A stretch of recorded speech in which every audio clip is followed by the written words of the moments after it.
છોટાઉદેપુર જિલ્લાની નકલી બોડેલી કચેરીના મુખ્ય આરોપી સંદીપ રાજપૂતનું મોત.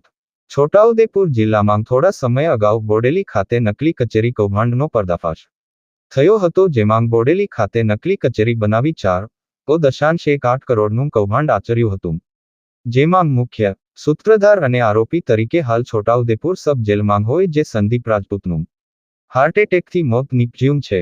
છેલ્લા 7 મહિનાથી જેલની અંદર હોય, જે અંતર્ગત આજરોજ સાંજના 6 વાગ્યાના સમયે અચાનક સંદીપ રાજપૂતને ગભરામણ થતા જેલ સ્ટાફને જાણ કરી હતી, જેથી તાત્કાલિક છોટાઉદેપુર જનરલ હોસ્પિટલ સારવાર અર્થે લાવવામાં આવ્યા હતા, જે અંતર્ગત તેઓનું મોત નીપજ્યું હતું. અચાનક મોત થતા છોટાઉદેપુર નગર તથા સમગ્ર જિલ્લામાં ખળભળાટ મચી ગયો હતો. હાલ સંદીપ રાજપૂતના મૃત શરીરને પેનલ પોસ્ટમોર્ટમ અર્થે વડોદરા SSG મોકલી આપવામાં આવ્યું હતું.